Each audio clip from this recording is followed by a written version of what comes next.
మీతో ఉండును గాక.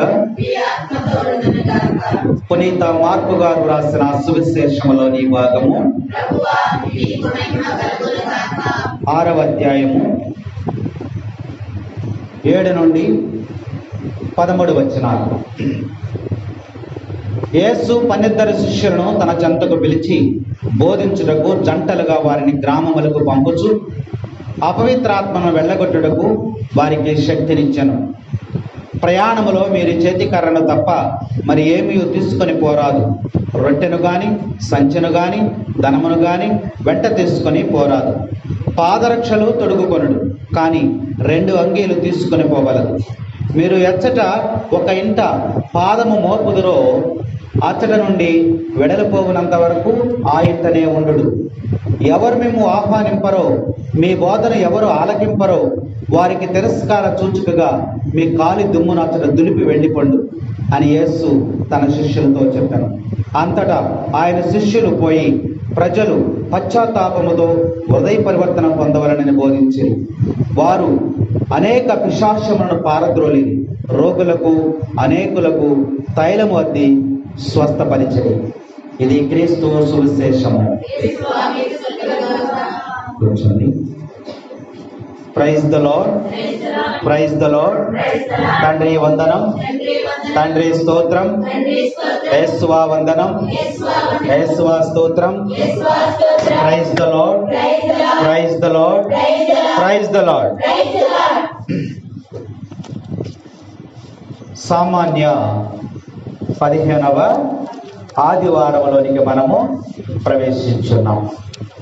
ఈ ఆదివారం యొక్క సువిశేష పఠనాలు, మరి దేవుడు శిష్యులను పంపిస్తూ ఉంటే ఆ శిష్యుల యొక్క బోధను ఆలకించకుండా వారు ఏం చేస్తున్నారు? వారిని తిరస్కరిస్తూ ఉన్నారని ఈరోజు పఠనాలు మనకు తెలియజేస్తూ ఉన్నాయి. దేవుడు అనేక మంది ప్రవక్తలను పంపిస్తూ ఉన్నారు. ఈ ప్రవక్తలు చేయవలసిన పనేంటో ముందుగా ప్రభు వారికి తెలియజేస్తూ ఉన్నాడు. సాధారణంగా దేవుడు కోరేది ఒకటి, మానవుడు చేసేది ఒకటి. దేవుని యొక్క ప్రణాళికకు విరుద్ధంగా మనం నడుచుకుంటూ ఉంటాం.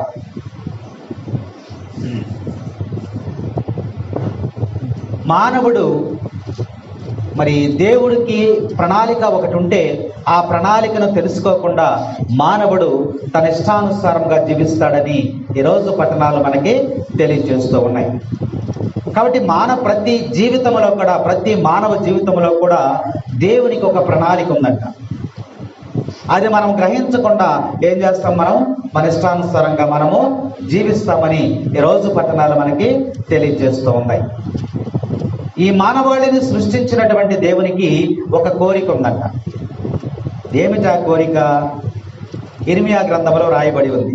ఇర్మియా గ్రంథము 29వ అధ్యాయము 11వ వచనం.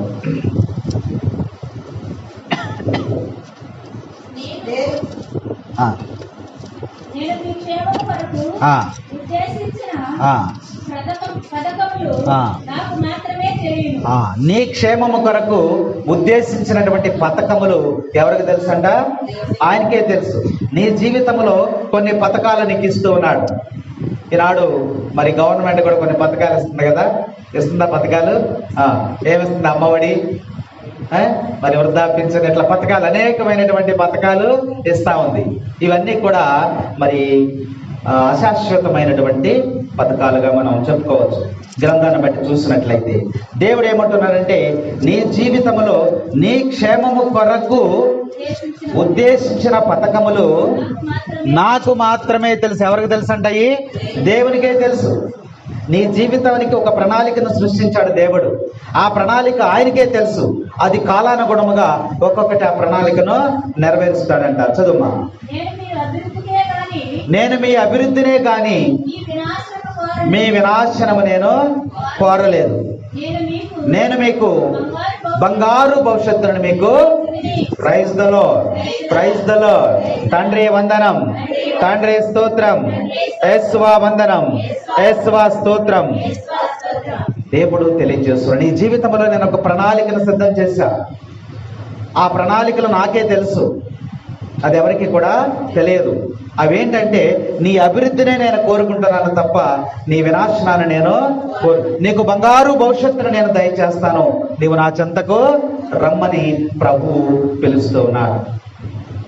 దేవుడు ఏం ప్రణాళికలు చేశాడు, నువ్వు ఎలా ఉండాలని దేవుడు కోరుకుంటూ ఉన్నాడంటే కొన్ని వాక్యాలు గ్రంథంలో వ్రాయబడి ఉన్నాయి. ఎలా ఉండాలంట? ఎలా ఉండాలి? నీ మీద దేవునికి స్పష్టమైనటువంటి ఒక ప్రణాళిక ఉంది. ఏమిటంటే నువ్వు ఎలా ఉండాలని దేవుడు కోరుకుంటున్నాడంటే ఏటి ఒడ్డున పెరిగేటువంటి మొక్కలాగా నీ జీవితం ఉండాలి అంటున్నాను. కానీ మన జీవితాలు ఎలా ఉంటున్నాయమ్మా?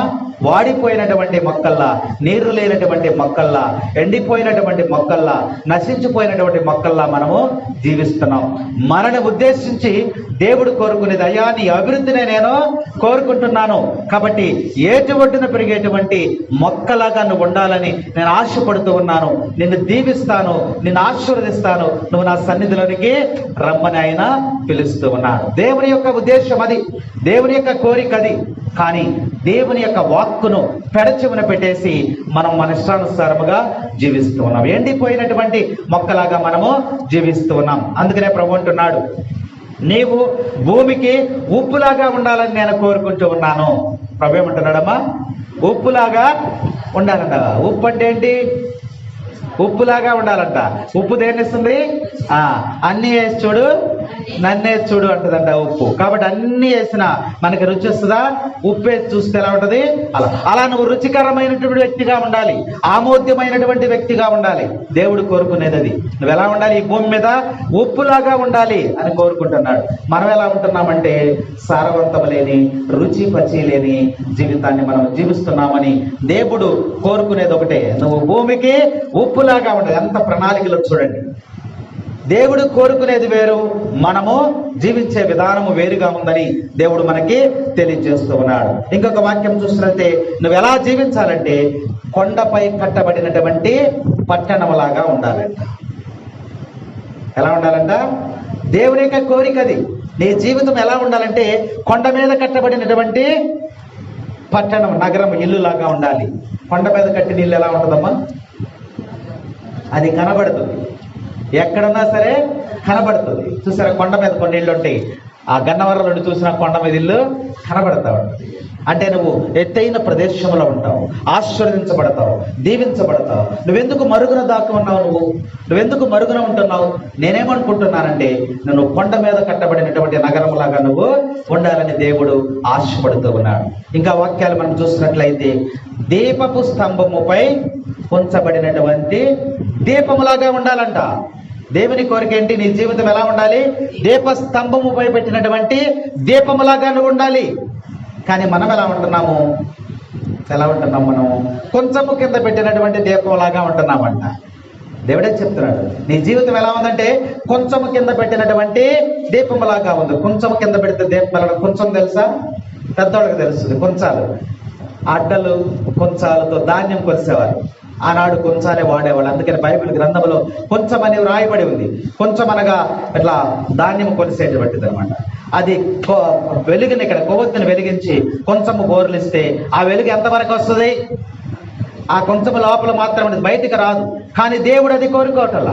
ఏమంటున్నాడంటే దీపస్తంభంపై పెట్టినటువంటి దీపములాగా ఉండాలి, ఈ లోకమునకు వెలుగైన ఉండాలని దేవుడు ఆశపడుతున్నాడని వాక్యాలు మనకి హెచ్చరిక చేస్తూ ఉన్నాయి. గ్రంథాన్ని పరిశీలన చేసినట్లయితే ఇంకా అనేకమైనటువంటి వాక్యాలు గ్రంథంలో వ్రాయబడి ఉన్నాయి. నువ్వు మంచి కాపరిగా ఉండాలి. ఎలా ఉండాలంటమ్మా? దేవుని యొక్క ఆశ నీ జీవితం ఎడల దేవుడు ఆశపడుతూ ఉన్నాడు, కోరుకుంటూ ఉన్నాడు. నా బిడ్డ ఒక మంచి కాపరిలాగా ఉండాలి, ఒక మందను మేపేటువంటి ఒక కాపరిలాగా ఉండాలని ఆశపడుతూ ఉన్నాడు. కానీ మన జీవితాలు ఎలా ఉన్నాయంటే మందను నాశనం చేసే విధంగా ఉన్నాయి. మందను మరి పాడు చేసే విధంగా మన జీవితాలు ఉన్నాయని ప్రభు ఈరోజు హెచ్చరిక చేస్తూ ఉన్నాడు. ఇంకా దేవునికి ఇంకా కోరికలు ఉన్నాయి. ఏమిటంటే రాతి పునాదిపై కట్టినటువంటి ఇల్లులాగా నువ్వు ఉండాలని దేవుడు కోరుకుంటూ ఉన్నాడు. ఎందుకంటున్నాడంటే ఈ మాట, మన జీవితాలు ఎలా ఉన్నాయంట? ఇసుక మీద కట్టబడినటువంటి ఇల్లును పోలి ఉన్నాయంట. ప్రభు ఏమనుకుంటున్నాడు? రాతి మీద కట్టబడినటువంటి ఇల్లును పోలి ఉండాలి అని. ఇలా దేవుడు కోరుకునేది వేరు, మానవుడు జీవించేది వేరుగా ఉంది. కాబట్టి నేను ఒక ప్రణాళికను సిద్ధం చేస్తాను నీ జీవితంలో. ఆ ప్రణాళికలు, ఆ పథకాలు నాకు మాత్రమే తెలుసు. నీ యొక్క అభివృద్ధి కోసమే నేను ఈ పథకాలన్నీ కూడా నీ కోసం, నీకు బంగారు భవిష్యత్తును నేను ఇస్తాను, నువ్వు నా సన్నిధిలోనికి రమ్మని ప్రభువు పిలుస్తూ ఉన్నాడు. ఇదిగో నీకు బంగారు భవిష్యత్తుని ఇవ్వటానికి నేను అనేక మంది ప్రవక్తలను పంపిస్తున్నాను, గురువులను పంపిస్తున్నాను, ఉపదేశకులను పంపిస్తున్నాను, సేవకులను పంపిస్తున్నాను, బోధకులను పంపిస్తున్నాను. వారిని మీరు ఆహ్వానించండి, వారి మాటను మీరు ఆలకించండి అని ఈరోజు పట్టణాలు మనకి హెచ్చరిక చేస్తున్నాయి. నా మాటలు ఎవరి ద్వారా తెలియజేస్తానంటున్నాడు? ప్రవక్తల ద్వారా తెలియజేస్తానంటున్నాడు. నా యొక్క మాటలు నేను మీకు ఏదైతే చెప్పాలనుకుంటున్నానో, మీతో ఏదైతే మాట్లాడాలనుకుంటున్నానో, మిమ్మల్ని ఏ విధంగా ఆశీర్వదించాలనుకుంటున్నానో, నా మాటలన్నీ కూడా నా ప్రవక్తల ద్వారా మీకు అందిస్తాను, మీరు వారిని ఆలకించండి అని ప్రభువు ఈరోజు పట్టణాల్లో మనకి తెలియజేస్తూ ఉన్నాడు. కాబట్టి మానవుడు పతనమైపోతూ ఉంటే, మానవుడు నశించిపోతూ ఉంటే, మరి దేవుడు ఊరికి నేను చూస్తూ ఊరుకున్నాడంట.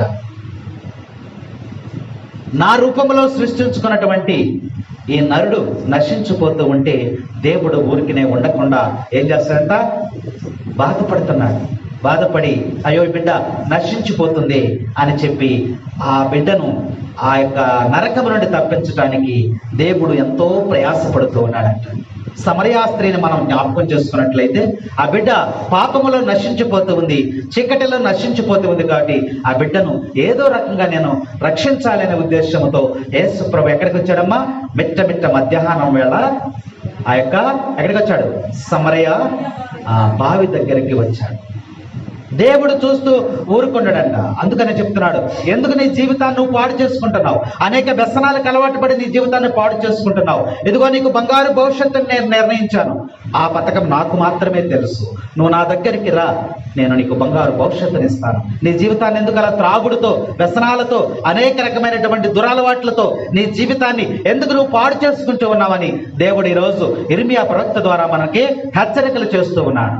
కాబట్టి ప్రభువు చెప్తున్నాడు, తన ప్రవక్తలను పంపి తన వాక్కును వినిపించి మనలో హృదయ పరివర్తన కోసం దేవుడు ప్రయాసపడుతున్నాడని ఈరోజు పట్టణాలు మనకి తెలియజేస్తూ ఉన్నాయి.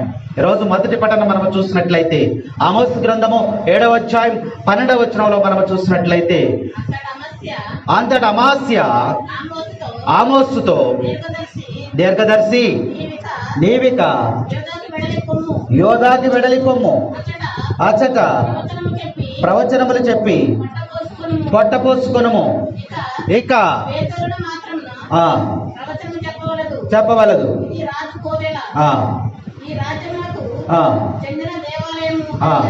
ఓకే,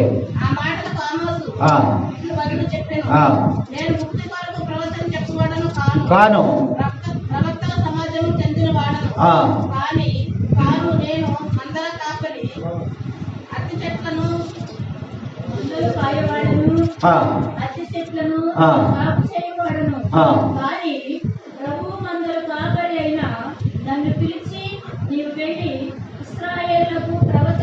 చెప్పము చాలు. ఈరోజు పట్టణాన్ని మనం చూసినట్లయితే యావే ప్రభువు నశించిపోతున్నటువంటి ఇశ్రాయేలు ప్రజల వద్దకు ఆమోసు ప్రవక్తను పంపిస్తూ ఉన్నారు. ఇశ్రాయేలు ప్రజలు దేవునికి విరుద్ధముగా జీవిస్తూ ఉన్నారు.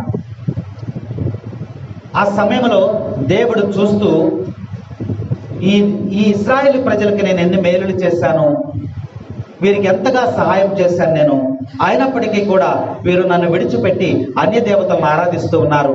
కాబట్టి వీళ్ళు నాశనం అయిపోతూ ఉన్నారు, పాపంలోకి వెళ్ళిపోతూ ఉన్నారు, చీకటిలోకి వెళ్ళిపోతూ ఉన్నారు. కాబట్టి వీళ్ళని నేను రక్షించాలి, కాపాడాలని చెప్పి ఆమోసు దగ్గరికి వెళ్ళాడు దేవుడు. ఆమోసు, నేను నిన్ను ఎన్నిక చేసుకుంటున్నాను ప్రవక్తగా, నువ్వు వెళ్ళి ఇశ్రాయేలు ప్రజలకు నా ప్రవచనాలు నువ్వు చెప్పాలి, నా ప్రవచనాలు నువ్వు చెప్పాలి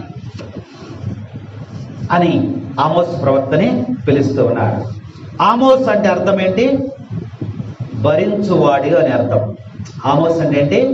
భరించువాడు లేదా మోసేటువంటి వాడు. ఇదిగో ఇశ్రాయేలు యొక్క భారాన్ని, ఇశ్రాయేలు యొక్క ఈ యొక్క భారాన్ని నీ భుజస్కంధాల మీద పెడుతూ ఉన్నా. నేను నిన్ను ప్రవక్తగా ఎన్నిక చేసుకుంటున్నా, నా మాటలను వారికి తెలియచేయాలని చెప్పి ఆ యొక్క ఆమోసును ఎన్నిక చేసుకుంటూ ఉన్నాడు. ఈ ఆమోసు ఏ ఊరమ్మా? ఆమోసు గ్రంథం 1వ అధ్యాయంలో 1వ వచనంలో ఉంటుంది చూడండి. ఏ ఊరు?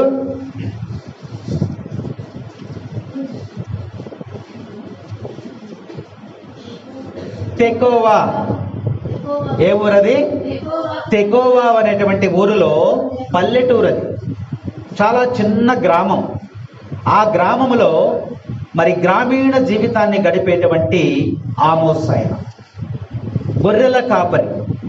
గొర్రెల మందలను కాసుకొని అక్కడ ఆ చెట్లు, ఏం చెట్లు అవి?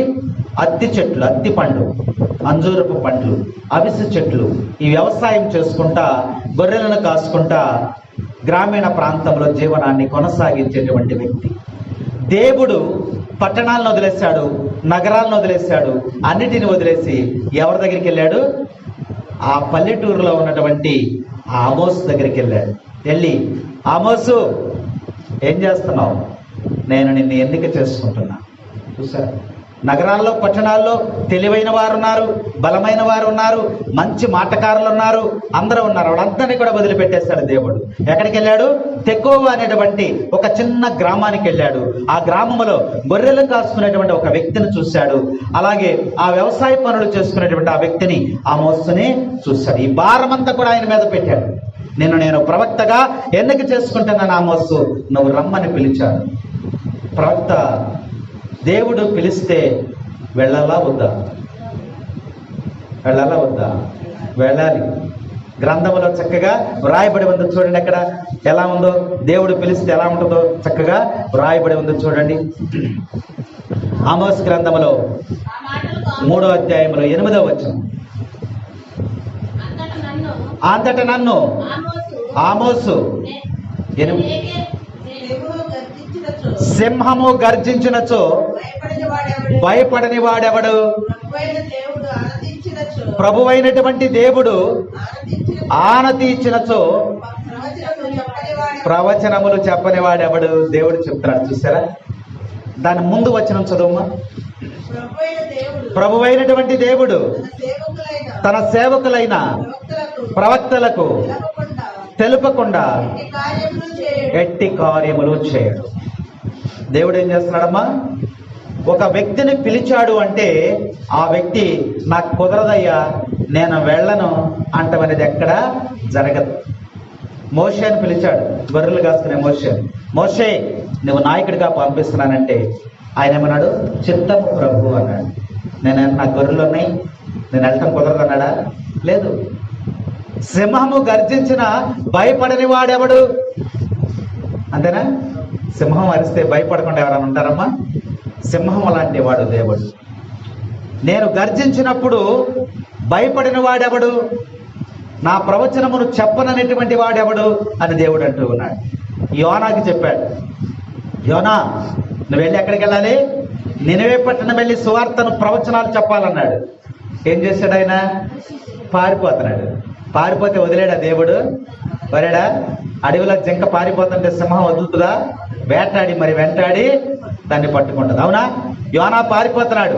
పారిపోతా అడవిలో ఓడలో ఎక్కేసి వెళ్ళిపోతున్నాడు. దేవుడు పట్టుకున్నాడే లేదా? పట్టుకున్నాడు. పట్టుకుని తీసుకొచ్చి ఎక్కడికి పంపాలో అక్కడికి పంపించాడు. Praise the lord, praise the lord, hallelujah, hallelujah. కాబట్టి ప్రవక్తలను దేవుడు ఎన్నిక చేసుకొని, ఇదిగో ఆమోసు నువ్వు వెళ్ళి అక్కడికి వెళ్ళి నా ప్రవచనాలు చెప్పాలి అని చెప్పినప్పుడు ఆయన ఎదురు చెప్పేటువంటి పరిస్థితి అక్కడ లేదు. సింహము గర్జిస్తుంది అక్కడ. దానికి భయపడి లోబడి అయ్యా చిత్తము అని చెప్పి ఆ యొక్క ఆమోసు దేవుని యొక్క మాటను అంగీకరించినట్లు మనకి ఇక్కడ వాక్యం బోధిస్తూ ఉంది. కాబట్టి దేవుని యొక్క పిలుపుకి నువ్వు లోబడాలి. దేవుని యొక్క పిలుపుకి నువ్వు లోబడి జీవించాలి. సింహము గర్జిస్తా ఉంది కాబట్టి సింహ గర్జనకు భయపడిన వాడెవడు అని దేవుడు ఈరోజు మనకి తెలియజేస్తూ ఉన్నాడు. కాబట్టి వాక్యంలో మనం చూసినట్లయితే ఆ యెరూషలేములో ఉన్నటువంటి ఆ ప్రజలను పరిపాలించినటువంటి రాజు ఎవరా కాలంలో? యెరోబాము రాజు పరిపాలన చేస్తూ ఉన్నాడు. యెరోబాము రాజు పరిపాలన, సొలొమోను తర్వాత యెరోబాము రాజు పరిపాలన చేస్తూ ఆయన ఏం చేశాడంటే ఆ రాజ్య పాలన అంతా కూడా అవినీతిమయమైపోయింది. అవినీతి విలయతాండవం చేస్తా ఉంది. దుర్మార్గాలు ఎక్కువైపోయినాయి. దేవుడు చూస్తూ ఉన్నాడు. రాజు దేవుణ్ణి కూడా మరిచిపోయి తన ఇష్ట ప్రకారం రాజ్య పరిపాలన చేస్తూ ఉన్నాడు. ఒక నీతి నియమము లేకుండా చేస్తూ ఉన్నాడు. సొంతగా ఒక దేవాలయాన్ని కట్టాడు. మీరందరూ కూడా యెరూషలేముకి వెళ్ళొద్దు, ఇదిగో బేతేలులో నేను ఒక దేవాలయాన్ని నేను ఇక్కడ కడుతూ ఉన్నా, మీరు ఇక్కడికి వచ్చి ఆరాధన చేయండి, దీనికి కావలసినటువంటి ధనము డబ్బులు అన్ని కూడా నేనే ఇస్తాను, ఇక్కడ ఒక అర్చకుని కూడా నేను ఏర్పాటు చేస్తాను, ప్రవక్తలని దైవ సేవకులని ప్రవక్తలని గురువులని వీళ్ళందరినీ కూడా ఎవరు ఎన్నిక చేసుకుంటారమ్మా? దేవుడే ఎన్నిక చేసుకుంటాడు. వాళ్ళే నిజమైనటువంటి ప్రవక్తలు. పోయిన వారం మనం చెప్పుకున్నాం, అబద్ధ ప్రవక్తలు ఉంటారని చెప్పుకున్నాం. నాకు నేనుగానే ఒక ప్రవక్తనని నేను అవతారం ఎత్తుతాను. అది కాదు. దేవుడు ఏమంటున్నాడండి, దేవుని ఆత్మ చేత అభిషేకించబడినటువంటి వారే ప్రవక్తలు. ఆయన ఎన్నిక చేసుకున్నటువంటి వారే నిజమైనటువంటి ప్రవక్తలు. ఇప్పుడు ఈ యొక్క యెరోబాము రాజు ఒక దేవాలయాన్ని కట్టేసి అక్కడ ఏం చేస్తున్నాడు? ఒక ప్రవక్తని పెట్టేశాడు. ఒక ప్రవక్తని పెట్టాడు. నువ్వే ప్రవక్తవి, నువ్వే బోధ చెయ్యి. ఆయన ఏం చేస్తాడమ్మా? ఎలాంటి బోధ చేస్తాడు? ఆయన పెట్టాడు కాబట్టి ఆయనకి ఇష్టమైన బోధ చేయాలి. యెరోబాము రాజుని ఏం చేయాలి? మెప్పించాలి. ఆయన చెప్పినయే ప్రజలకు చెప్పాలి. నిజ దేవుని యొక్క మాటలు చెప్పకూడదు. చెప్తే తీసేస్తాడు ఆయన. నువ్వు వద్దు, వెళ్ళిపో, వేరే వాళ్ళని పెట్టుకుంటానంటాడు. అవునా? ఈ విధముగా పరిపాలన కొనసాగిస్తా ఉంది. అన్య దేవతలను ఆరాధించడం మొదలుపెట్టారు. బేతేలు దేవాలయంలో బంగారంతో చేసిన దూడలు అవన్నీ కూడా పెట్టి వాటిని ఆరాధించమని రాజుగారు ఆ యొక్క పరిపాలనను చేస్తూ ఉన్నారు. వారికి ఉన్నటువంటి ధనమును బట్టి, వారికి ఉన్నటువంటి అధికారాన్ని బట్టి, వారికి ఉన్న ఐశ్వర్యాన్ని బట్టి తన ఇష్టానుసారముగా పరిపాలన చేస్తూ గర్వముతో విర్రవీగుతూ ఉన్నారు. అలాంటి సమయంలో దేవుడు చూసి చూసి చూసి చూసి ఏం చేస్తాడు? ఆమోసు దగ్గరికి వెళ్ళి, ఆమోసు, ఇశ్రాయేలు ప్రజలు భ్రష్టులైపోతూ ఉన్నారు. వారికి దేవాలయం లేదు, ఆరాధన లేదు, భక్తి లేదు, ఇష్టానుసారంగా జీవిస్తూ ఉన్నారు. వారు చేసేటువంటి పాపాలు ఏంటో కూడా నీకు ఇప్పుడు నేను తెలియజేస్తా. వారి మీద నాకు చాలా కోపముగా ఉంది, నా ఉగ్రత వారి మీదకి వెళ్ళబోతూ ఉంది, కాబట్టి నువ్వు వెళ్ళి చెప్పాలి, రా అని పిలిచినప్పుడు ఆమోసు వెళ్ళాడు. చిత్తము ప్రభు అని ఆమోసును దేవుడు ప్రవక్తగా ఎన్నిక చేసుకున్నాడు. Praise the lord, praise the lord, praise the Lord. వాళ్ళు ఏం చేస్తున్నారో తెలుసా? ఆమోసు దేవుడు 7వ వచనంలో ఏం చెప్పాడమ్మా? తను ప్రవక్తని ఎన్నిక చేసుకున్నప్పుడు ప్రవక్తకి చెప్పకుండా దేవుడు ఏ పని కూడా చేయడంట.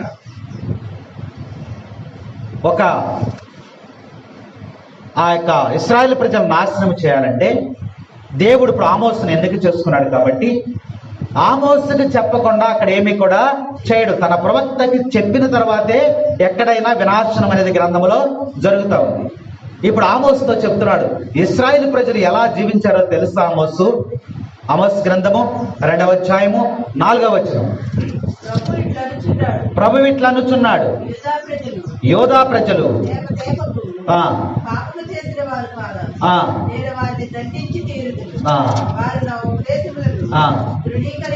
ఏం చేస్తున్నారంటే వాళ్ళు నా ఉపదేశములను తృణీకరిస్తూ ఉన్నారు, నా ఆజ్ఞలను పాటించటం లేదు.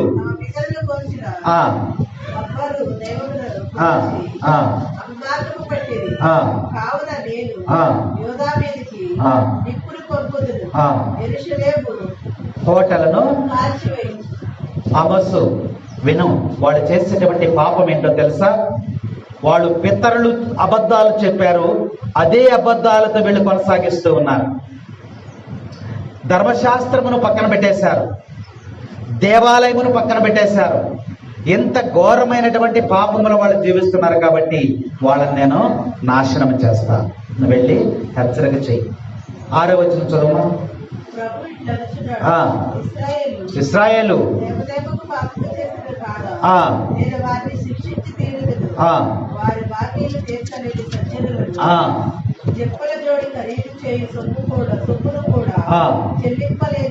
వారు చేసేటువంటి మరొక పాపం ఏంటో తెలుసా? ఏమంటున్నారమ్మా? వాళ్ళు డబ్బుల కోసము నీతిమంతులను అమ్మేస్తున్నారంట. వాళ్ళు ఏం చేస్తున్నారు? నీతివంతమైన జీవితం జీవించేటువంటి వారిని వాళ్ళ డబ్బుల కోసం అమ్మేస్తున్నారంట. తర్వాత ఇంకా వచనం చూసినట్లయితే వాళ్ళు చెప్పులు కొనుక్కోవాలంటే ఒక మనిషిని అమ్మేస్తున్నారంట. ఆ మనిషిని వాళ్ళకి ఇచ్చేసి చెప్పులు కొనుక్కుంటున్నారు, బానిసలకు ఇచ్చేస్తున్నారంట. ఎంత ఘోరమైనటువంటి పరిపాలన చేస్తున్నారో చూడండి. అంటే మనిషికి విలువ లేదు, చెప్పులతో సమానం చేశారు. అక్కడ రాయబడి ఉంటుంది చక్కగా, చెప్పుల జోడు కొరకై పేదలను అమ్మివేయుచున్నారు. మన విలువ ఎంతంట? చెప్పులు. వాళ్ళకి చెప్పులు కావాలనుకుంటే అధికారులకి ఒక మనిషిని, అరే ఈ మనిషిని తీసుకుని నాకు చెప్పులు ఒక జత ఇవ్వు, వీడు అక్కడ బానిస బతకాలి. చూడండి, వాళ్ళు చేసేటువంటి పాపాలను దేవుడు ఆమోసు ప్రవక్తకి తెలియజేస్తూ ఉన్నాడు. ఇంకొక వచనం మనం చూద్దాం, 7వ వచనం చదువు.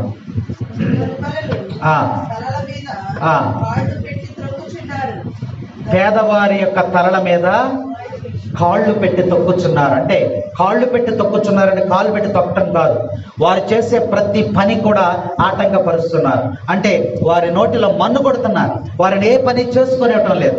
కాబట్టి పేదలనంతా కూడా ఇబ్బంది పెట్టి వారు పరిపాలన చేస్తూ ఉన్నారు. తర్వాత దరిద్రులను త్రోవ నుండి ప్రక్కకు నెట్టుచున్నారు. పేదవారిని బ్రతకనివ్వడం లేదు అక్కడ. పేదవారిని, దీనులను, అనాథలను వారెవరిని కూడా వారు ఆశ్రయించకుండా చేస్తూ ఉన్నారు. దుఃఖముతో వేదనతో ఉంటున్నారు వారందరూ కూడా. తర్వాత తండ్రిని కుమారుడును ఒకే యువతిని కూడి నా దివ్యనామమును అపవిత్రము చేయుచున్నారు. తండ్రి కొడుకు కూడా ఒకే స్త్రీతో సాంగత్యము కలిగి ఉన్నారంట.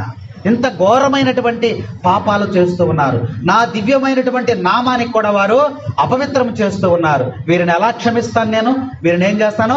వీరిని నాశనము చేస్తాను, నువ్వు వెళ్ళి ప్రవచనము చెప్పు అని ఆమోస్తో అంటూ ఉన్నాడు ఆయన. ఇంకా ఘోరమైన పాపములు 8వ వచనం మనం చూసినట్లయితే ఏం చేస్తున్నారమ్మా?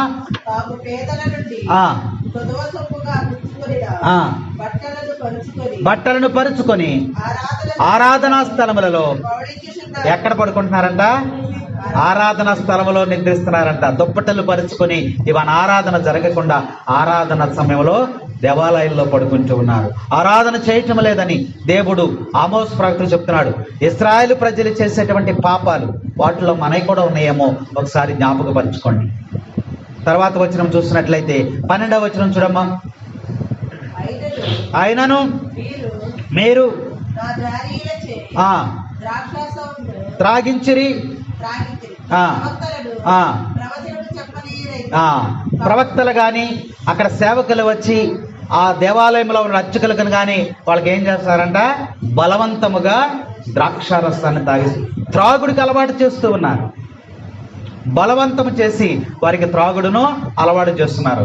వీరిని ఎట్టి పరిస్థితుల్లో కూడా నేను వదిలిపెట్టను, వీరిని నాశనం చేస్తాను, నువ్వు వెళ్ళి ముందుగా ప్రవచనాలు చెప్పమని దేవుడు తెలియజేస్తున్నాడు. 3వ అధ్యాయం చూడమ్మా. 3వ అధ్యాయము 14వ వచనం చదువు. నేను ఇశ్రాయేలీయులను వారి పాపములకు గాను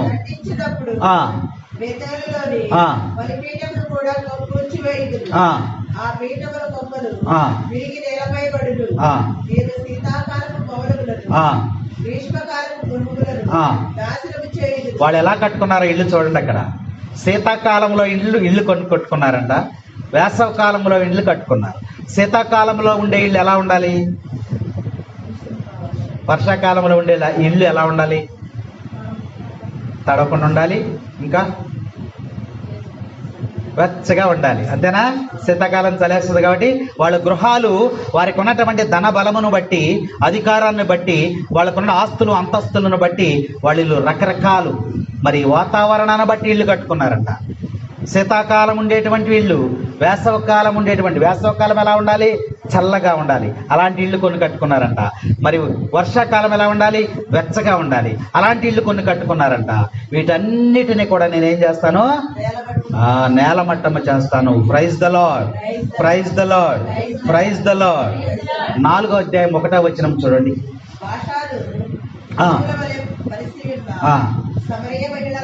వినుడి, ఎలా బలిస్తారంట వాళ్ళు?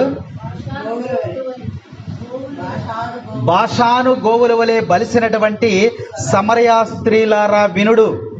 వీరు దుర్బలులను బాధించి దరిద్రులను పీడించుచున్నారు. మద్యము తెండని ఉన్నారమ్మా మనలో కూడా. మద్యము తెమ్మని తన భర్తలను వేధించేటువంటి స్త్రీలు ఉన్నారు అక్కడ.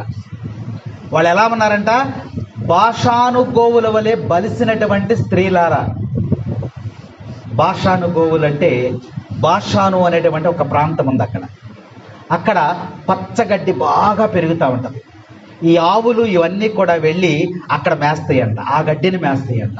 దట్టముగా చక్కగా లేతగా రుచికరముగా ఉన్నటువంటి ఆ బాషానులో ఉన్నటువంటి ఆ యొక్క గడ్డిని మేసినటువంటి ఆవులు బలిష్టముగా తయారవుతాయంట, బలముగా తయారవుతాయంట.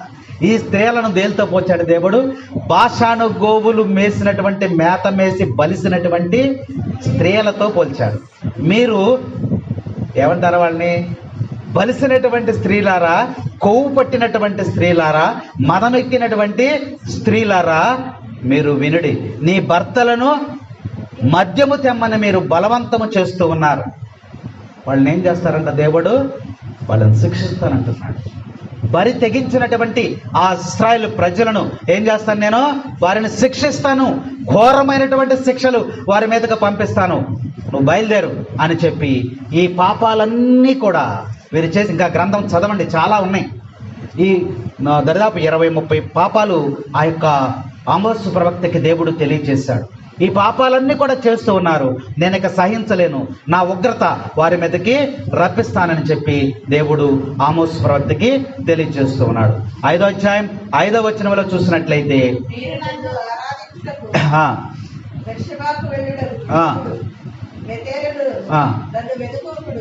చూసారా, అక్కడ యెరోబాము రాజు కట్టినటువంటి దేవాలయంలో వీళ్ళు వెళ్ళి, ఇదిగో యెరూషలేముకు రాకుండా, దేవుణ్ణి ఆరాధించకుండా బేతేలులోకి వెళ్ళి అన్య దేవతలను ఆరాధిస్తూ ఉన్నారు. కాబట్టి నువ్వు వెళ్ళి ఆ యొక్క విగ్రహారాధనని రూపుమాపాలి. ఇంత భారమును ఎవరి మీద పెట్టాడు? ఆయన ఆమోస్ మీద పెట్టాడు. ప్రవక్త అంటే ఆషామాష విషయం కాదు. సువార్తను బోధించడం అంటే చాలా కష్టమైనటువంటి పని. పోయిన వారంలో దేవుడు చెప్తున్నాడు, ప్రవక్తలను సేవకులను ఎక్కడికి పంపిస్తున్నాను అన్నాడమ్మా? ఎక్కడికి పంపిస్తున్నాను అన్నాడు? మర్చిపోయారా? ఎక్కడికి పంపిస్తున్నాను అన్నాడు? నువ్వు వెళ్ళేది పట్టు పరుపుల మీదకు కాదు. ఎక్కడికన్నాడు? ఎక్కడికన్నాడు? ముళ్ళ మీద కూర్చున్నట్టు ఉంటుందంట. సువార్త సేవ అంటే ముళ్ళ మీద కూర్చున్నట్టే, తేళ్ల మధ్యకు మిమ్మల్ని నడిచినట్టే, తేళ్ల మధ్య నడిచినట్టేనంట. అందుకని ఆమోసు ప్రవక్తకి ఇప్పుడున్నటువంటి సమస్య ఎంత కఠినమైనదో చూడండి. ఎక్కడికి వెళ్ళి ప్రకటించాలి ఆయన? ఎక్కడికి వెళ్ళి ప్రకటించాలి? ఇశ్రాయేల్లో ఎవరున్నారు? అక్కడ రాజు ఉన్నాడు. రాజు ముందుకెళ్ళి నువ్వు మాట్లాడగలవా? రాజు ఊరుకుంటాడా? ఊరుకోడు. రాజు ముందు నువ్వు నిలబడి మాట్లాడగలవా? మరి ఆమోసు ప్రవక్త ఒక నిరుపేద కుటుంబంలో ఉన్నటువంటి వాడు, గ్రామీణ ప్రాంతంలో ఉన్నటువంటి వాడు, గొర్రెలు కాసుకునేటువంటి వాడు, సామాన్యమైన వస్త్రాలు ధరించేవాడు. మరి ఎక్కడో మారుమూల గ్రామంలో ఉన్న ఈ ప్రవక్త రాజు దగ్గరికి వెళ్ళి రాజును ఎదిరించొచ్చా? ఎదిరించగలడా? ఎదిరించలేడు. కానీ దేవుని మాటను ఆలకించి, నేను నీ వెనక ఉన్నాను, నువ్వు బయలుదేరు, నీకు ధైర్యపరిచి దేవుడు ఆమోసు ప్రవక్తని ఇక్కడికి పంపిస్తూ ఉన్నాడు. నువ్వు వెళ్ళి అక్కడ ప్రకటించు. ఏమని ప్రకటించమన్నాడు? వాక్యంలో సువిశేషంలోనికి వెళ్తే చక్కగా ఉందన్నమాట. ఎలా నాశనం చేస్తాడో కూడా వాక్యంలో ఉంది. ఎలా నాశనం చేస్తాడో చూడండి. ఆమోసుకి ఆ రాత్రి దేవుడు కనిపించాడమ్మా. కనిపించి 5 దర్శనాలు వచ్చినాయి ఆమోసుకి. ఎన్ని దర్శనాలు? ఆమోసు గ్రంథం 7వ అధ్యాయం చూడమ్మా. 7వ అధ్యాయం ఒకసారి చూద్దాం. వాళ్ళని ఎలా నాశనం చేస్తానో కూడా దేవుడు ఆ యొక్క ప్రవక్తకి తెలియజేశాడు. దర్శనాలు ఉన్నాయి చూడండి. అక్కడ మొదటి దర్శనం ఏంటో తెలుసా? మిడతలను పంపిస్తాను. ఆమోసు, నువ్వు భయపడవద్దు, నేను ఎలా నాశనం చేస్తానో నీకు ముందుగా తెలియజేస్తున్నా. ప్రవక్తకి చెప్పకుండా ఆయన ఎప్పుడు కూడా చేయడని చెప్తూ ఉన్నాడు. ఇదిగో ఆమోసు ప్రవక్తకి దర్శనంలో కనిపించి చెప్తున్నాడు. ఏమన్నాడు తెలుసా? మొదటి దర్శనంలో నేను మిడతలను పంపిస్తాను. ఎందుకు మిడతలు పంపిస్తున్నాడు? 2వ వచనంలో ఉంది. ఆ మిడతలు ఆ ఊరెళ్ళి వారు వేసినటువంటి పంటలన్నిటిని కూడా తినేస్తాయి. పంటలు తినేస్తే ఏమొచ్చేది? అక్కడ కరువు వచ్చేది. తినడానికి తిండి లేదు. ప్రజలు విలవిలలాడిపోతూ ఉంటారు. వారిని నాశనం చేస్తాను నేను. దేవుడు తలుసుకుంటే సృష్టి యావత్తు కూడా నాశనం అయిపోతుంది. నేను మిడతల దండును పంపించి వారి పంట యావత్తుని కూడా నేను నాశనము చేస్తానంటున్నాడు. అక్కడ చదువుకోండి, తర్వాత చదువుకుంటే దేవుడు ఎలా నాశనం చేస్తాడు. అప్పుడు ఆమోస్ ప్రవక్త అంటున్నాడు, ఏమంటున్నాడంటే, అయ్యా వాళ్ళని హెచ్చరిక చేద్దాం, అలా నాశనం చేసేస్తే మరి చాలా ఇబ్బంది కదా, మనుషులు చనిపోతారు కదా అని ఆమోసు మరి ప్రార్థన మళ్ళీ అడుగుతున్నాడు దేవుణ్ణి. అక్కడ వాక్యం చక్కగా ఉంది. ఏమంటున్నాడమ్మా, సర్వోన్నతుడైన ప్రభువా నీవు దయచేసి వారిని మన్నించండి, వారి పరివర్తన చెందుతారు, వారు మార్పు చెందుతారు, నేను వెళ్తున్నాను కదా, నీ మాటలు వారికి నేను తెలియజేస్తా, అయాను వారిని నాశనం చేయొద్దని దేవుణ్ణి ప్రాధేయపడుతూ ఉన్నాడు ఆమోస్. ప్రవక్తలు చేసేటువంటి పని అదే. ప్రజల కోసం ప్రజల నాశనాన్ని కోరుకోరు. వారు ఏం చేస్తారంటే నీ అభివృద్ధినే కోరుకుంటారు తప్ప నీ వినాశనాన్ని ఎప్పుడు కూడా కోరుకోరు. నీకెందుకెళ్ళు, నేను నాశనం చేస్తానని దేవుడు చెప్తుంటే ఈయనేమంటున్నాడు, అయ్యా దయచేసి ఈసారికి వారిని మన్నించయ్యా అని మధ్యవర్తిగా ఆయన దేవుణ్ణి బ్రతిమలాడుకుంటూ ఉన్నాడు. వారు బ్రతిమలాడటానికి రావట్లేదు దేవుని దగ్గరికి. ఆ మధ్యవర్తిగా ఇశ్రాయేలు ప్రజల తరపున అయ్యా ఈసారికి వారిని క్షమించయ్యా అని ఆమోసు ప్రవక్త ప్రార్థన చేస్తూ ఉన్నాడు. రెండవది ఏంటో తెలుసా, రెండవ దర్శనం ఎలా ఇచ్చాడు, అగ్ని చేత ఇచ్చాడు. ఇదిగో వారిని అగ్ని చేత నేను కాల్చివేస్తానన్నాడు. అప్పుడు 5వ వచనంలో ఆయన మాట్లాడుతున్నాడు, చూడండి, సర్వోన్నతుడైన ప్రభువా నీవు అగ్నిని ఆపుమయ్యా, నేను వెళ్ళి మాట్లాడతాను, వారిలో పరివర్తన వస్తుంది, వారిలో మార్పు వస్తుంది, కాబట్టి నేను దయచేసి నువ్వు అగ్ని ఆ యొక్క వర్షాన్ని ఆపయ్యా, నాశనం చేయొద్దని ఆ ప్రవక్త వెళ్ళి మాట్లాడుతున్నాడు. చూడండి ప్రవక్త చేసేటువంటి సేవ ఎంత గొప్పదో చూడండి. మానవాళి కోసము ప్రవక్త త్యాగం చేస్తూ ఉన్నాడు. అక్కడ నాకెందుకులే, దేవుడు వారిని శిక్షిస్తా అంటున్నాడు కాబట్టి పక్కకు తప్పుకునేటువంటి వ్యక్తి కాదు అని ప్రవక్త ఈరోజు మనకి ప్రవక్తన గురించి దేవుడు తెలియజేస్తూ ఉన్నాడు. 3వ దర్శనం మనం చూసినట్లయితే లంబసూత్రం వేశాడంట. ఏం చూపించాడమ్మా, ఆ యొక్క ఆమోసుకి లంబసూత్రాన్ని చూపించాడు, లంబాన్ని చూపించాడు. ఏంటి లంబసూత్రం, భిక్షాలు చెప్తాడు. లంబం ఏంటి, మీరు వేస్తారుగా, నువ్వు చేస్తావు, లంబం వేస్తారు, అవునా? లంబం దేనికి వేస్తారు మీరు? అది అమ్మా గోడని అది తిన్నగా ఉందా లేదా, వంకరగా ఉందా లేదని ఏం వేస్తారు, లంబం వేస్తారు. చూసారా, గ్రంథంలో రాయబడి ఉంది. ఆమోసుకి దర్శనం ఇచ్చినప్పుడు లంబసూత్రాన్ని ఇచ్చాడంట దేవుడు. అయ్యా ఈ లంబముతో ఈ ప్రజలు కరెక్ట్గా ఉన్నారా లేదా నేను కొలుస్తాను. ఎవడైతే వంకరగా ఉన్నాడో ఆడేం చేస్తాడమ్మా, వాడిని నాశనం చేస్తానన్నాడు. కానీ ఆయన ఏమంటున్నాడు, ఆమోస్ ఏమన్నాడమ్మా, బ్రతిమలాడుతూ ఉన్నాడు. ఇక్కడ అతడు నన్ను, ఆమోసు నీకేమి కనిపించుతున్నది అన్నప్పుడు, అయా నాకు లంబసూత్రము కనిపించుతున్నది, నేను నా ప్రజలైన ఇశ్రాయేలును దీనితో నేను కొలుస్తాను. గోడని కొలిసినప్పుడు ఆ లంబం వేసినప్పుడు వంకరగా ఉందనుకో, టాపీ మేస్త్రి ఏం చేస్తాడమ్మా, దానిని చెక్కేసో లేదా పడగొట్టో ఆ లంబం వేసి కరెక్ట్గా దానిని తిన్నగా చూస్తాడు. కాబట్టి ఇశ్రాయేలు ప్రజలను నేను లంబముతో కొలిసి వారిని సరిచేయాలనుకుంటున్నా. ఒక వంకరగా ఉన్నటువంటి వాడిని నాశనం చేస్తానన్నప్పుడు ఆమోసు ప్రవక్త, వద్దయ్యా ఆపయ్య, నేను వెళుతున్నా, నువ్వు పంపగా నేను వెళుతూ ఉన్నాను, వారి హృదయ పరివర్తనకై నీ వాక్కులు వారికి హెచ్చరిక చేస్తానని వాక్యంలో మనకి సెలవిస్తూ ఉన్నాడు. అలాగే ఇంకొక దర్శనం ఉంది 8వ అధ్యాయంలో 1వ వచనంలో చూడండి.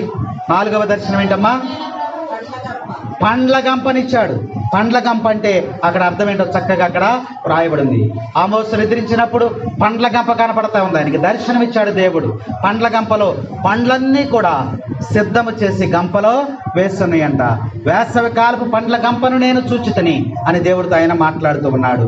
పండిన పండ్లు ఏమైపోతాయమ్మా, 2 రోజులు 3 రోజులు 4 రోజులు ఉంటే ఏమైపోతాయి, పాడైపోతాయి కదా, వెళ్ళిపోతాయి. అక్కడ వాక్యంలో చూడండి, వేసవి కాల పండ్ల గంపనని చెప్పితిని, నా ప్రజలు పాపము పండినది, అంతము వచ్చినది, నేను ఇక మనస్సు మార్చుకోను, వారిని శిక్షింప దాటిపోను అని దేవుడు. ఈ పండ్లు ఎన్ని రోజులు ఉంటాయి, పండినవి కాబట్టి, పాపము పండింది కాబట్టి వీరిని నాశనం చేస్తానన్నప్పుడు ఆ దర్శనములో ఆమోసు ప్రవక్త మరలా దేవుణ్ణి వేడుకున్నట్లుగా అక్కడ వాక్యం మనకి హెచ్చరిక చేస్తా ఉంది. 5వ దర్శనం చూడండి. తర్వాత 5వది ఏంటమ్మా, 5వది అక్కడ కాదు, 9వ అధ్యాయంలో ఉంచండి. 9వ అధ్యాయంలో మొదటి వచనంలో ఉంది ఏమిటది? దేవాలయ పతనం. ఇదిగో వీరు ఇక్కడ బేతేలులో దేవాలయం కట్టారు కదా, ఇక్కడ ప్రార్థన అన్య దేవతలను ఆరాధిస్తూ ఉన్నారు కదా. ఇదిగో నీకేమి కనిపిస్తుంది అన్నప్పుడు అన్య దేవతలను ఆరాధించేటువంటి స్థలాన్ని చూశాడు. ఆ దర్శనంలో చూపిస్తున్నాడు అన్ని దేవుడు. చూపించినప్పుడు అంటున్నాడు, ఈ దేవాలయం యొక్క గురుజులన్నీ కూడా ఒక్కసారిగా పడిపోయేటట్టు, పునాదులు కదిలిపోయేటట్టు నేను చేస్తాను.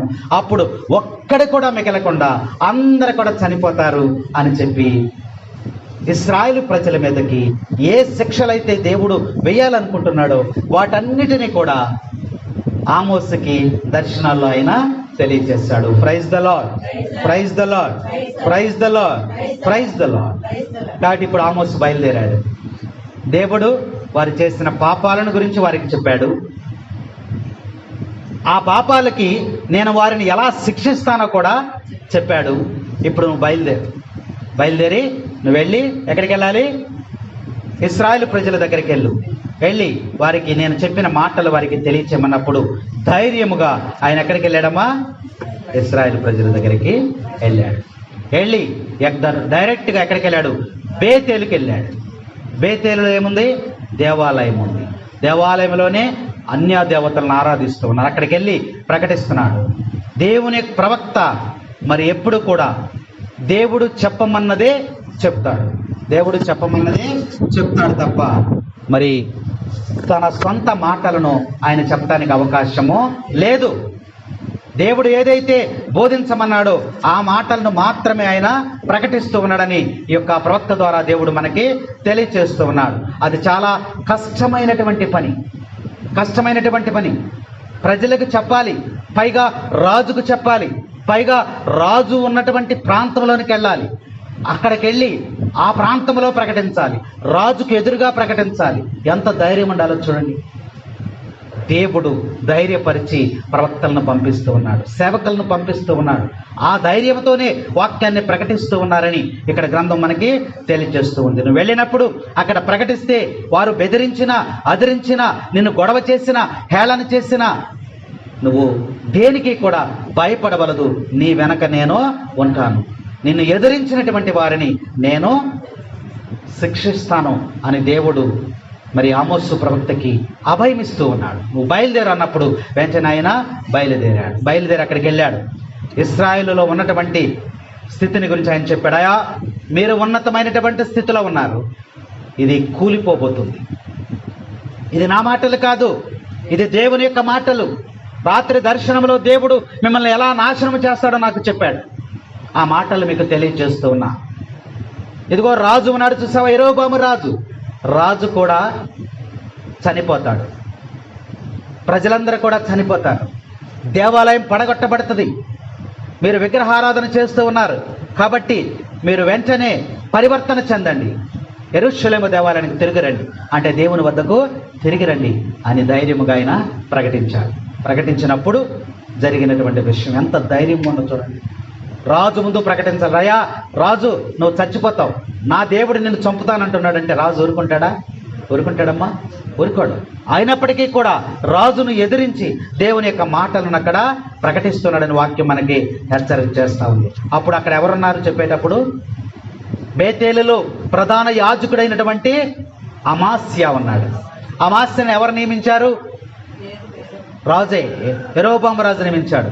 ఆ ప్రవక్త ఏం చేస్తున్నాడు? అక్కడ ఆ రాజుగారి గురించి చెప్తున్నాడు, రాజు చేసే పనులు చెప్తున్నాడు, రాజుని పొగుడుతున్నాడు, రాజు ఏది చెప్తే అదే చెప్తున్నాడు. కానీ సత్యమైనటువంటి దేవుని వాక్కును ఆయన ప్రకటించటం లేదు. అక్కడ మీరు అవసరం లేదు, ఇదిగో ఈ అన్య దేవతలైనటువంటి, ఇదిగో ఈ బాలు దేవతలను ఆరాధించండి, ఇదిగో బంగారపు పూత వేసినటువంటి ఈ దూడలను మీరు మోకరించి మొక్కండి, వీళ్ళే మనకు దేవుళ్ళు అని చెప్పి అన్య దేవతలను ఆరాధిస్తున్నారు, ఘోరమైన పాపాన్ని చేస్తున్నారు.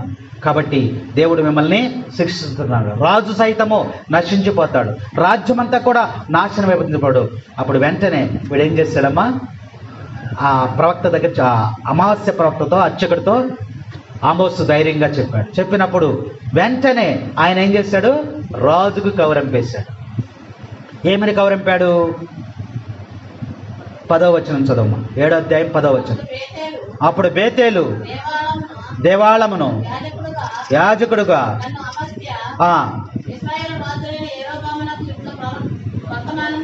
పంపాడు. ఆమోసు ప్రజల నడుమ కుట్రలు పన్నుతున్నాడు. చూసారా, ఆయన చెప్పిందేంటి? నేను దేవుని మాటలు చెప్తున్నానయ్యా, దేవుడు పంపించగా వచ్చాను, ప్రవక్తగా వచ్చాను, దేవుని మాటలు మీకు చెప్తుంటే ఈ అమాస్య ప్రవక్త ఏం చేశాడు? యెరోబోము రాజుకి కంప్లైంట్ ఇచ్చాడు. అయ్యా, ఆమోస్ అనేటువంటి ఒక ఆయన వచ్చాడు, ఇక్కడికి వచ్చి ఇదిగో నువ్వు నాశనం అయిపోతావంట, దేవాలయం పడిపోద్దంట, ప్రజలందరినీ చంపేస్తాడంట, ఇదిగో ఆమోసు నీ మీద కుట్రలు పన్నుతున్నాడని ఆ యొక్క రాజు గారికి తెలియజేశాడు. తెలియజేస్తే అప్పుడు ఏం జరిగింది?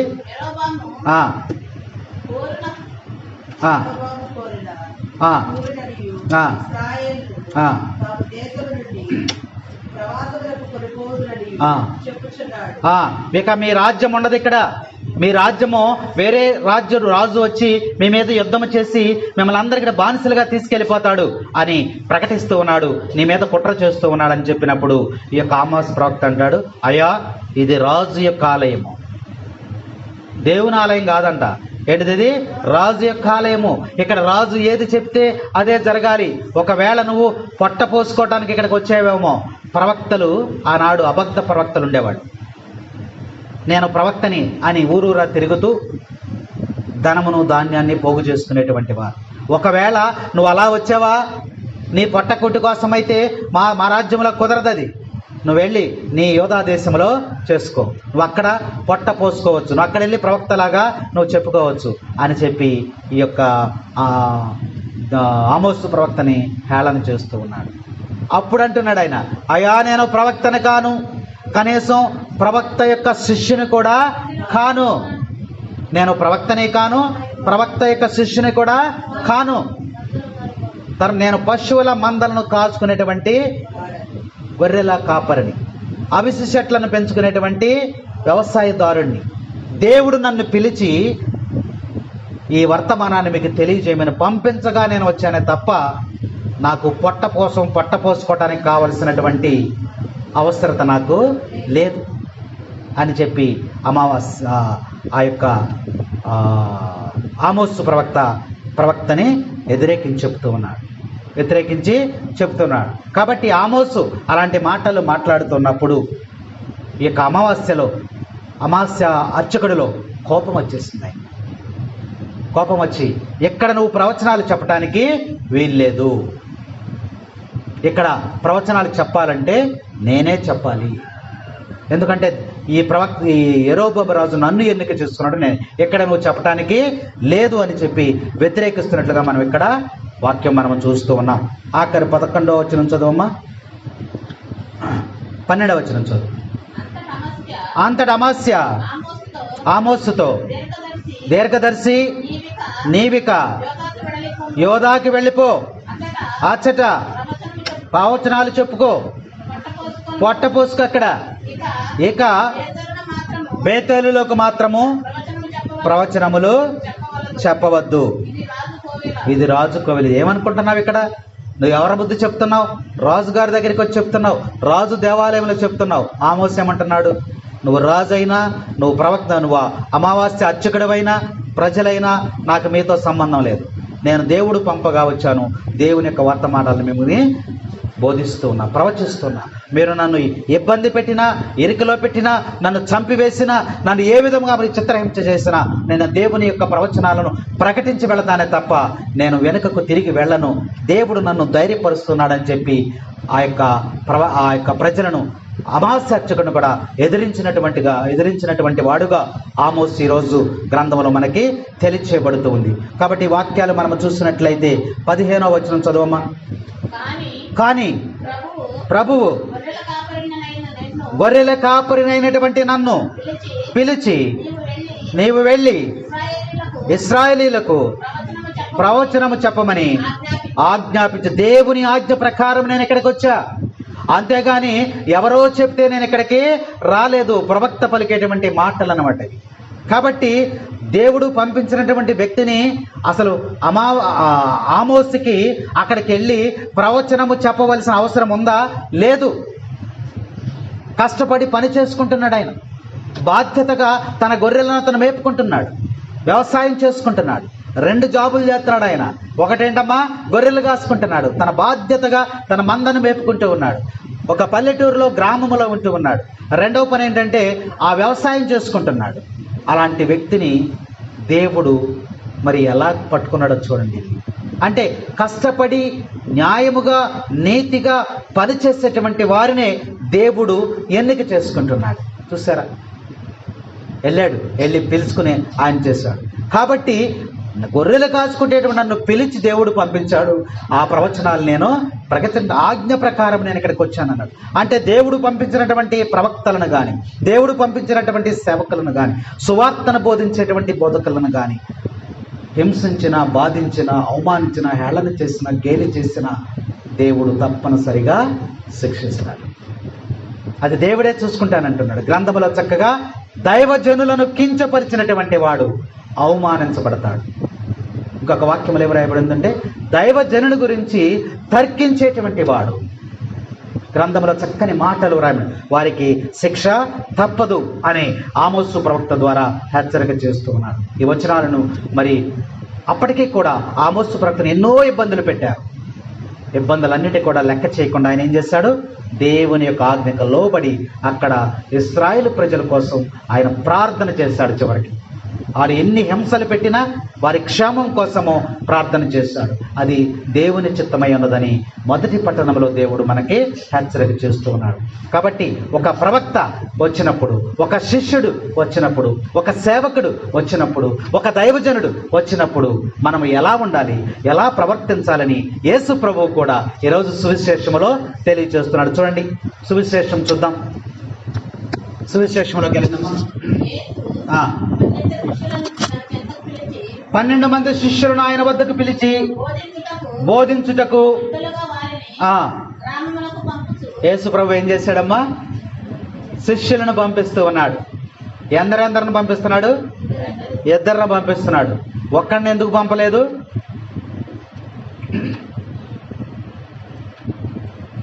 ఇద్దరిద్దరిని ఎందుకు పంపిస్తున్నాడు?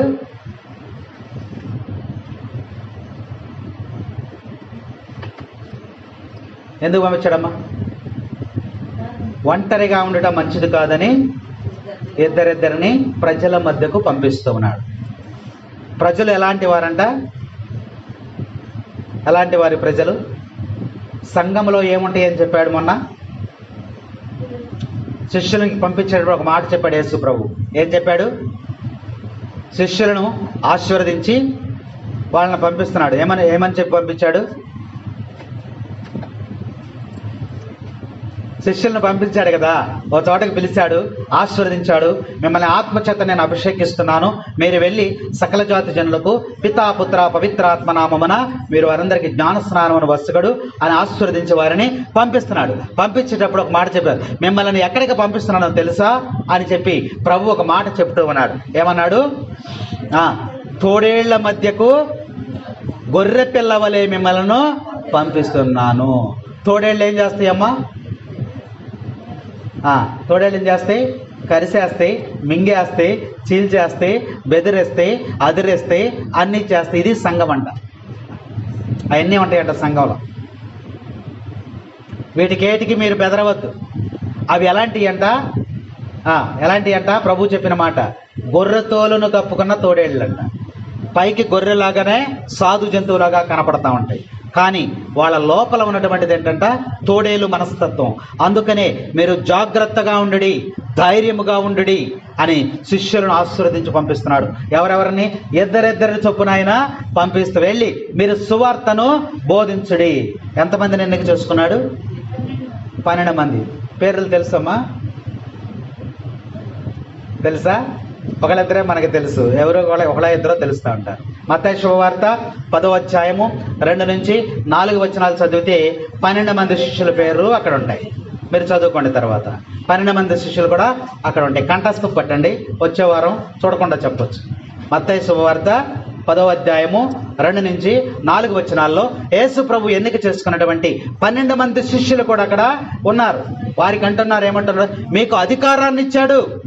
ఆ శిష్యులకి యేసు ప్రభు ఏం చేశారమ్మా, మీకు అధికారాన్ని ఇస్తూ ఉన్నాను నేను. కాబట్టి యేసు ప్రభు ఇచ్చినటువంటి అధికారంతో వారు ప్రతినిధులుగా, శిష్యులుగా, ప్రవక్తలుగా, సేవకులుగా ప్రజల మధ్యకు పంపించబడ్డారు. దేవుని యొక్క అధికారంతో వచ్చారు వాళ్ళు.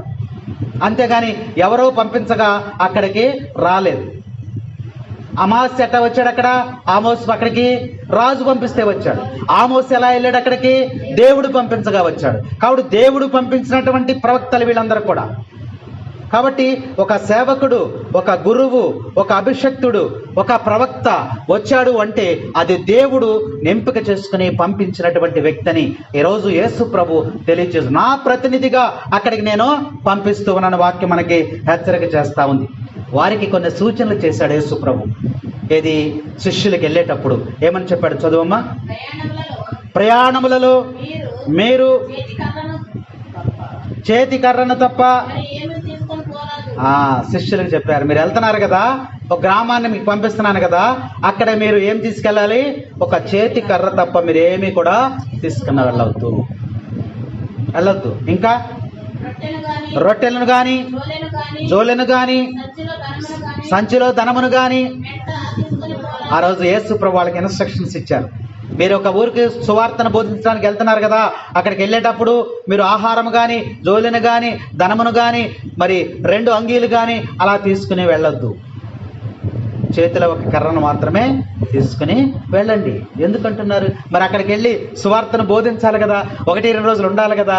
మరి ఏంటి ఆ శిష్యుని పరిస్థితి ఏంటి అని అంటే, ప్రభు చెప్పినటువంటి మాటలో ఉన్న అర్థం ఏంటంటే, ఆ పంపినటువంటి సేవకుడిని ఆ ప్రజలు ఏం చేయాలమ్మా? ఆదరించాలి. ఎవరైతే మిమ్మల్ని ఆహ్వానిస్తారో అక్కడ మాత్రమే మీరు ఉండండి.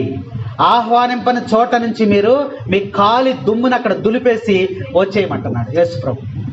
చూసారా? కాబట్టి పంపించినటువంటి ప్రవక్త, పంపించినటువంటి సేవకునికి అక్కడ వచ్చినప్పుడు ఆయన యేసు ప్రభు అంటున్నాడు, మీరేమీ అక్కడికి తీసుకుని వెళ్ళొద్దు, వట్టి చేతులతో దేవుని యొక్క వాక్యాన్ని తీసుకుని వెళ్ళండి. అక్కడ 1 2 రోజులైనా 3 రోజులైనా సువార్తను ప్రకటించండి అని చెప్తున్నాడు. దాని ఉద్దేశం ఏంటంటే, మర్మం ఏమిటంటే, ఆ సేవకుడిని ఏం చేయాలమ్మా? ప్రజలు ఆదరించాలి. ఆ ప్రవక్తని ప్రజలు ఆదరించాలి.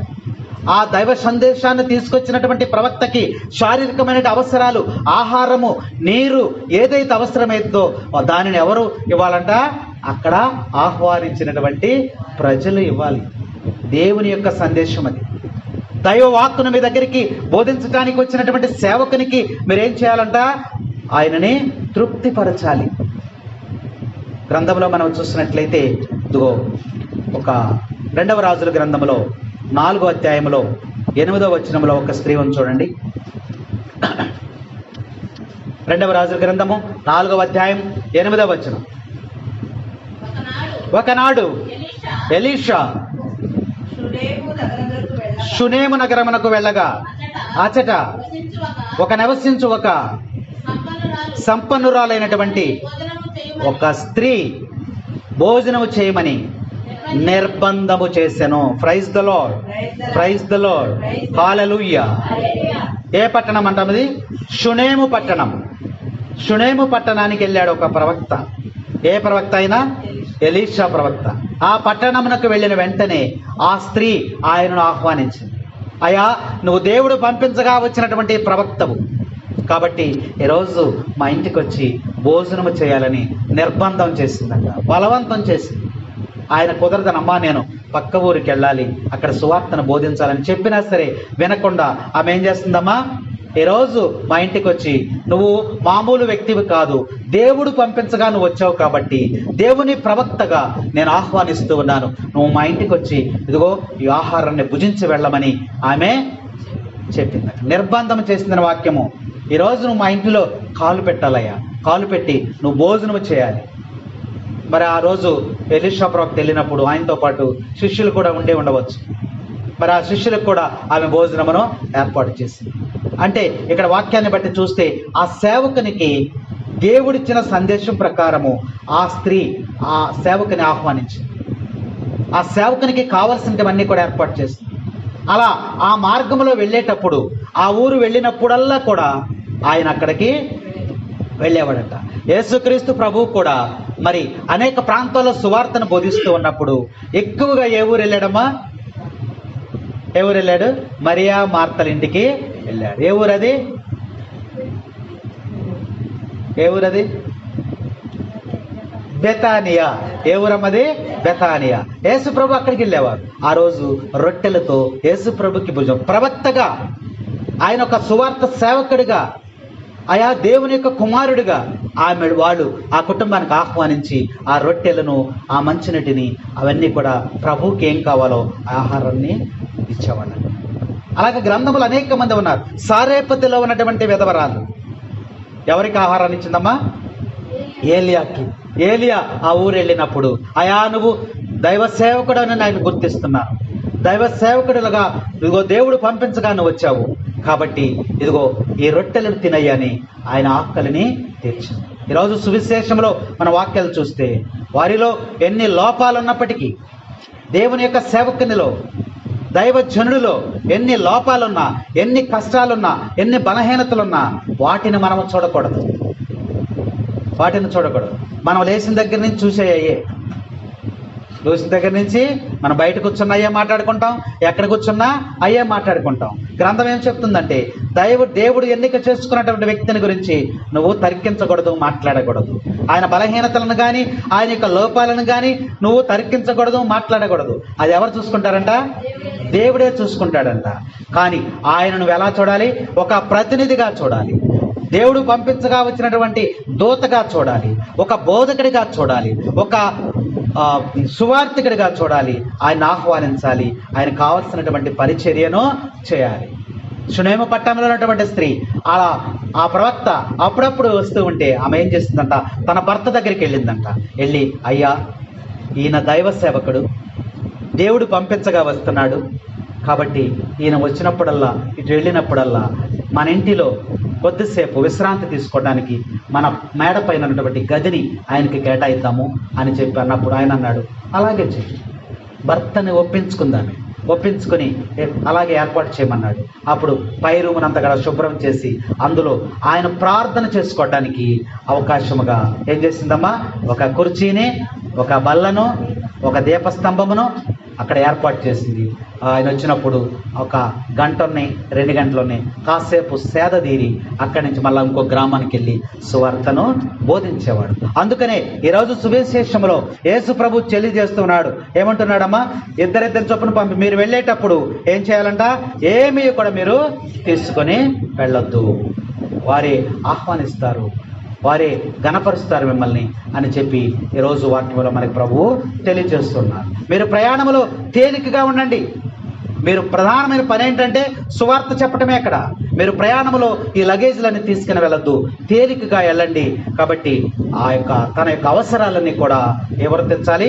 ఆ సంఘము, ఆ యొక్క సమాజమే తీర్చాలని ఆ ఉద్దేశంతో ప్రభువు మరి సేవకులను ఏమి కూడా తీసుకెళ్ళొద్దని చెప్తున్నాడు. మీరు నిరుత్సాహపడవద్దు. వారు మిమ్మల్ని ఆదరించలేదని, మిమ్మల్ని గౌరవించలేదని, మీ అవసరాలు తీర్చలేదని మీరు నిరుత్సాహపడవద్దు. నేను మిమ్మలను మరిచిపోను. ఒకవేళ వాళ్ళు మిమ్మల్ని ఎదిరించినా, అగౌరవపరిచినా, హేళన చేసినా, త్రోసివేసినా మీరేం చేస్తారంటే మీ కాలి దుమ్ముని అక్కడే విడిచిపెట్టేసి వచ్చేయమని చెప్తున్నాడు. అది దేవుడే చూసుకుంటాడు. కాబట్టి వాక్యాలు మనం చక్కగా చెప్పాలి. కాబట్టి నిజము చెప్పడానికి మీరు భయపడవలదు. నేను ఏ వాక్యాలైతే మీకు బోధించాలనుకున్నానో ఆ వాక్యాలని మీరు అక్కడ స్పష్టంగా బోధించమని ఈరోజు శిష్యులను ఆయన పంపిస్తున్నట్టు ఈ యొక్క సువిశేషం మనకి బోధిస్తూ ఉంది. ఈ 12 మంది శిష్యులు కూడా సువార్తను బోధిస్తున్న సమయంలో అనేక చోట్ల అనేక మంది చిత్రహింసలు చేశారు. సువార్తను బోధించేటువంటి అమెరికా నుంచి ఒక ఆయన వచ్చాడు కదా, సువార్తను బోధించడానికి ఇండియాకి వచ్చాడు. వచ్చినప్పుడు ఒరిస్సా రాష్ట్రానికి వచ్చినప్పుడు ఆయన్ని పెట్రోల్ పోసి తగలబెట్టేశారు. సువార్త సేవకుని అమెరికా నుంచి సువార్తను బోధించడానికి ఒరిస్సా రాష్ట్రం వస్తే అక్కడ ఏం చేశారు? ఆయన్ని, ఆ కుటుంబాన్ని ఏం చేశారు? పెట్రోల్ పోసి తగలబెట్టేశారు. ఎక్కడికో ఎందుకు మనకి ఒక 15 సంవత్సరాల కిందట ఆనందరావు శామ్యూల్ అని సిఎస్ఐ బిషప్ గారు, ఆనందరావు శామ్యూల్ పేరు నాకు గుర్తులేదు కరెక్ట్గా, ఆయన మరి విజయవాడ నుంచి హైదరాబాద్ వెళ్తా ఉంటే ఆ దారిలో కారు ఆపి మరి పెట్రోల్ పోసి తగలబెట్టేశారు. ఆ సంస్థకి బిషప్, మనకి బిషప్ గారు ఎలాగో ఆ సంస్థకు ఆయన బిషప్. దైవ సేవకులని హింసించినటువంటి వారు, హతమార్చినటువంటి వారు అనేక మంది సంఘాలలో ఉన్నారు. అందుకనే వారు బెదిరించిన, వారు నిన్ను ఎన్ని హింసలు పెట్టినా, హేళన చేసిన నా వాక్కులను ప్రకటించమని శిష్యులను ఈరోజు ఆయన మరి సువిశేషములో వారిని ప్రేరేపించి, వారిని అభిషేకించి, ఆత్మచేత అభిషేకించి వారిని ఇదిగో గ్రామాలకి ఇద్దరిద్దరు చొప్పున సువార్తను చెప్పమని ఆయన పంపిస్తారు. వారందరూ కూడా హతసాక్షులై మరణించారు, ప్రభు కోసం మరణించారు. వారు చిత్రహింసలు పెట్టినటువంటి ఆ ప్రజలందరూ కూడా ఆ బాధలు భరించారు దేవుని కోసం వాడు. కాబట్టి ప్రతి క్రైస్తవుడు కూడా మనము దేవుని యొక్క శిష్యులుగా ఉండాలని ఈరోజు వాక్యం మనకి హెచ్చరిక చేస్తాం. నువ్వు ప్రభు కోసము జీవించాలి అని ప్రభువు ఈరోజు మనకి హెచ్చరిక చేస్తున్నాడు. మనలో మరి మనస్పర్ధలు, అసూయలు, మరి కలహాలు ఇవి ప్రారంభమైనప్పుడు వాటిని రెచ్చగొట్టేటువంటి వారిగా ఉండకుండా మన ప్రవర్తన ఎలా ఉండాలంట, వాటిని చక్కదిద్దే వాటిగా ఉండాలి. శాంతి సమాధానము మరి ఏర్పాటు చేసే విధంగా మన హృదయాలు పరివర్తన చెందాలని ఈరోజు పట్టణాలు మనకు తెలియజేస్తూ ఉన్నాయి. ఇందాడు అమాస్య ఏం చేశాడు, రాజుకి కంప్లైంట్ ఇచ్చాడు, అవునా? అలా కాకుండా అది కాదయ్యా, మరి నువ్వు నిజంగా నువ్వు దేవుడు పంపించగా వచ్చానంటున్నావని విశ్వసిస్తే ఎంత బాగుండేది. ఈ శిక్షలన్నీ తప్పే కదా. కానీ దేవుని వాక్కును వ్యతిరేకించినటువంటి వారికి తప్పనిసరిగా శిక్ష ఉంటుందని ఈరోజు దేవుడు మనకి తెలియజేస్తూ ఉన్నాడు. కానీ నీ మీదకు శిక్ష రాకుండా మధ్యలో ఉన్నటువంటి సేవకుడు, ప్రవక్త ఏం చేస్తున్నాడమ్మా, అయ్యా నేను నీ మాటలు వారికి అందిస్తాను, వారిలో పరివర్తన వస్తుంది, హృదయ పరివర్తన వస్తుంది, కాబట్టి వారిని మన్నించయ్యా, మా ప్రార్థన ఆలకించండి అని ప్రవక్తలు ప్రార్థన చేస్తూ ఉన్నారు. సొదొమ గొమొర్రా పట్టణాలను నాశనం చేస్తానని అన్నప్పుడు అబ్రహాం ఏం చేశాడమ్మా, అయ్యా వెళ్ళి నాశనం చేసే అన్నాడా? అనలా. ఆ సొదొమ గొమొర్రా పట్టణాలను నాశనం చేస్తే ఈయనకేంటంట, ఈయన ప్రవక్తగా ఉండి ఏం చేశాడు, అయ్యా అక్కడ ఒక 50 మంది ఉంటే ఆ గ్రామాలని రక్షించడానికి ప్రయాసపడుతున్నాడు ప్రవక్త. ఏమంటున్నాడు, అయ్యా ఒక 50 మంది ఉంటే రక్షిస్తావా అని అంటే, అలాగే రక్షిస్తాను 50 మంది. మళ్ళీ డౌట్ వచ్చింది ఆయనకి, ఆ ఊర్లో 50 మంది ఉంటారంటావా? అయ్యా 40 మంది ఉంటే కాపాడతావా? ఓ అబ్రామా 40 మంది ఉంటే కాపాడతాను. చూస్తారా, దేవుణ్ణి కన్విన్స్ చేస్తున్నాడు. దాని మీద ఉగ్రత రాకుండా, ఆ గ్రామం మీద ఉగ్రత రాకుండా సేవకుడు మధ్యలో ఉండి దేవుని ప్రార్థన చేస్తున్నాడు, బ్రతిమలాడుతున్నాడు సంఘం కోసం. బ్రతిమలాడి అయ్యా శిక్ష రాకుండా ఓకే 40, మళ్ళీ డౌట్ వచ్చింది, 30, మళ్ళీ డౌట్ వచ్చింది, 20, మళ్ళీ డౌట్ వచ్చింది. ఎంతమంది? 10 మంది ఉంటే కూడా కాపాడతావా? దేవుడు ఏమన్నా కాపాడతా. నీ వినాశనాన్ని దేవుడు కోరుకోడు. ఏం కోరుకుంటున్నాడు దేవుడు? నువ్వు తెలియక చేసినటువంటి తప్పుకి ఏం చేయాలంట, పరివర్తన చెందమంటున్నాడు. ఒక పాపి పరివర్తన చెందితే పరలోకములో ఏం జరుగుతుందంట, పరలోకములో దేవదూతల సమూహములో ఒక పండుగ జరుగుతుందంట. Praise the lord, praise the lord, praise the Lord. కాబట్టి అలాంటి పరివర్తన కోసము, హృదయ పరివర్తన కోసము దేవుడు అనేక మంది ప్రవక్తలను భూలోకములోనికి పంపించి ఉన్నాడు. ఈ ప్రవక్తల యొక్క సందేశాన్ని మనం ఆలకించి మనలో మంచి జీవితాన్ని జీవించాలని దేవుడు ఈ సమయంలో మనందరికీ కూడా హెచ్చరిక చేస్తున్నాడు. వాక్యమైనటువంటి మనందరికీ కూడా మరి దేవుడు అలాంటి హృదయ పరివర్తన ప్రేరణ కలుగజేసి దేవుడు మనందరినీ దీవించుగాక. పిత, పుత్ర, పవిత్రాత్మ నామమున ఆమేన్.